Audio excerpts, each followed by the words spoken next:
بيت على رأيك. الظاهر بتبات هنا في المكتب. انا عارفة بتلحق تيجي بدري كده ازاي. اسكتي احسن تاخد بالها ان احنا بنتكلم عليها. صباح الخير يا منى. انت هنا من بدري؟ صباح الخير. لا مش من بدري ولا حاجة، انا جيت الساعة 8 الا ربع. ليه؟ ابدا. اصل بدري ايه بس يا نعمت؟ ما احنا كل يوم بنيجي نلاقيها هنا.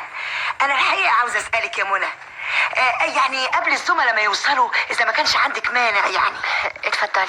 هو يعني لما بتيجي بدري كده بتلاقي حاجه تعمليها؟ بتسأليها الاول بتيجي بدري كده ليه؟ هي حره تيجي وقت ما يعجبها يا نعمت، اما مالكيش حق. يمكن عندها عربيه ولا حد بيوصلها. لو عندها عربية كنا شفناها سايقاها وهي مروحة. لك حق، يبقى لازم بقى حد بيوصلها. تمام. زي مين يعني؟ يعني باباها خطيبها. لا مش مخطوبة، مش لابسة دبلة. انت مخطوبة يا منى؟ قال جرى ايه يا نعمت؟ مخطوبة ولا مش مخطوبة؟ احنا هنحاسبها ليه؟ خلصتوا اسئله؟ صباح الخير الاول. صباح الخير يا استاذ فهمي. يا جماعه يا جاهلا ايه، لا اهلا ولا غيره، دي مش طريقه. فاتحين محضر تحقيق على الصبح وبعدين الانسه منى مش بترد عليكم.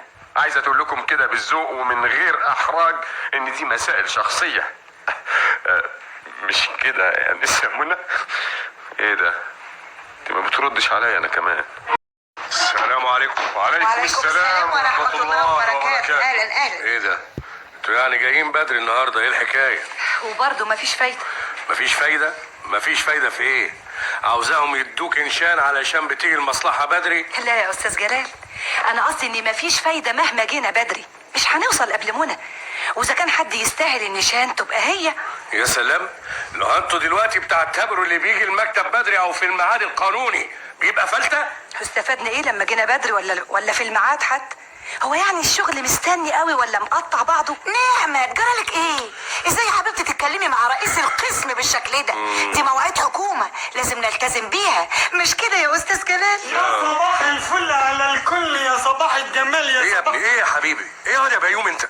احنا في قهوه بلدي يا ولد انت. مؤاخذة يا جلال بيه، انا غلطت في حاجة. خلاص، روح هات لي كوبايه شاي. وانا كمان. وانا كمان شاي كشري سكر لوحده. كله شاي ماشي يا استاذة؟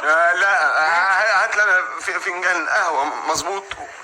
شوف الانسه منى تشرب ايه. لا متشكرة ولا حاجة. لا ولا حاجه ازاي يا فهمي؟ متشكرة يا استاذ فهمي، ومش عايزة تشرب حاجة. هو انت ما حرمتش كل يوم تعزمها تشرب حاجة وكل يوم تسمع منها نفس الإجابة؟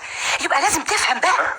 افهم ايه؟ مش عايزة تشرب، عايزين حاجة تاني؟ لا روح انت يا بيومي هات لنا اللي احنا طلبناه. انا دلوقتي عاوز افهم منكم حاجه، انتوا ايه حكايتكم بالظبط؟ ما بتشبعوش كلام ومناقشات وكلام ايه؟ احنا يا فهمي حد يكلمك انت دلوقتي يا فهمي؟ انا بتكلم فين الشغل بتاع كل واحد فيكم؟ الله، مش قالت لك يا استاذ جلال قلة شغل نملى وقتنا ازاي بقى؟ نعم، تملوه ازاي؟ ايوه، لو اشتغلنا تريكو تقولوا لنا عيب، لو قرينا جرايد تقولوا حد يطب ويشوفنا. ايه سكتة ليه يا روحية؟ ما تقولي ما يصحش اتكلم مع رئيس القسم. هو انا اتنفست خالص ولا فتحت بقي؟ طب اديني قفلت اهو. ما انت عامله لي ملتزمه وبتتكلمي على مواعيد الحكومه وشغل الحكومه. ما توري الاستاذ جلال الشنطه المهوله اللي في ايدك دي فيها ايه؟ نعمت وبعدين؟ هيكون فيها ايه يعني؟ ما هو زي كل يوم. خلاص بقى يا نسا نعمت، مالوش لزوم. مدام روحيه ست بيت وبكره ان شاء الله تجربي. هتروحي امتى وتلحقي تحضري السفره لجوزك واولادك؟ ده كفايه المواصلات وعطلت المواصلات. علشان كده لازم نقدر ونعذر الست اللي ما بتلحقش اللي تعمله في البيت تعمله في المكتب. فيها ايه دي؟ يا استاذ جلال بذمتك شغل التريكو وقرايه الجرايد ولا المطبخ؟ انه اخف، انه مقبول نعمله في المكتب؟ استاذ جلال عارف